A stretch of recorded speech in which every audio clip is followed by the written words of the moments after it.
escalates tonight after an unarmed African-American teenager was shot and killed by police in the St. Louis suburb of Ferguson, Missouri. But there are conflicting reports about what led up to the shooting. NBC's John Yang has the details. On the streets of Ferguson, Missouri, outrage and anger. Protesters of different ages and races demanding answers in the shooting death of 18-year-old Michael Brown at the hands of a policeman.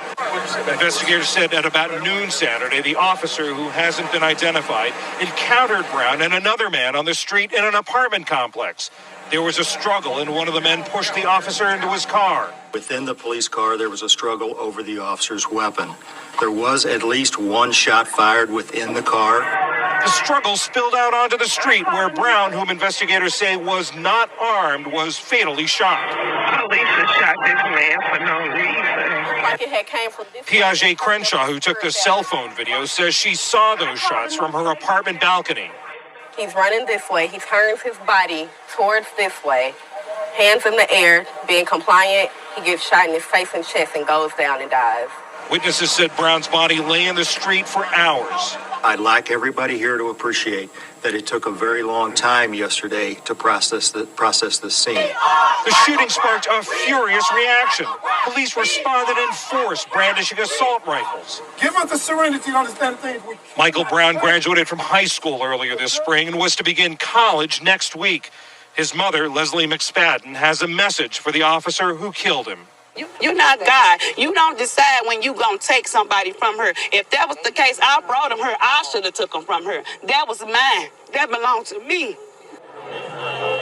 Here at the spot where Michael Brown was killed, hundreds still gathering, with calls for an even bigger rally tomorrow at the police station.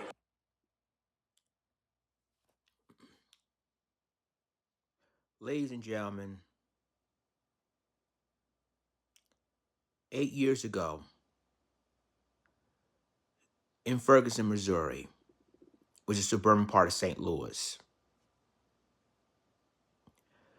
an 18-year-old kid named Mike Brown was shot and killed by ex-officer Darren Wilson. Now, it was so bad that the police during that time was basically, you saw the video, which was 8 years ago. Mike Brown's body was lying there for hours. It sparked major protests across Ferguson and in the St. Louis area. Some of them was even riots breaking out because of what happened with Mike Brown. May 20th would have been Mike Brown's birthday.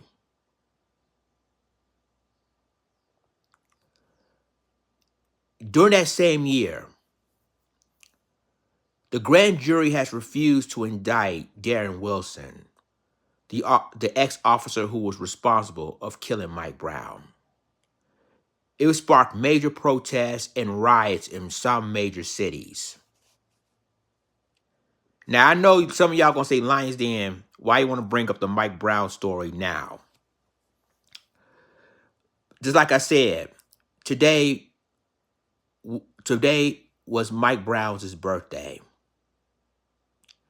And I want people to remember what happened 8 years ago, or what happened to this young man.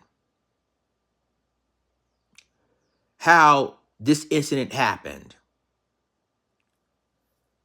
A lot of people said that Mike Brown charged the officer and tried to take his gun.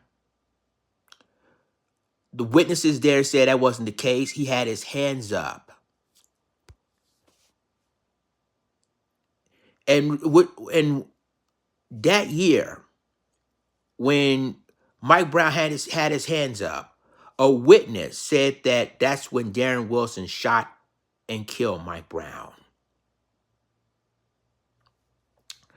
After this, it was a battle cry, a movement with the hands up, don't shoot chant in support of Mike Brown. You know, to this day, that the grand jury at that time will not indict Darren Wilson for the deletion of Mike Brown. So on May 20th, let's remember this child who was basically like, Trayvon Martin, started a movement with Black Lives Matter. And we're going to honor him today. Happy heavenly birthday and rest in power, Mike Brown. This is Lions Den signing off. Deuces.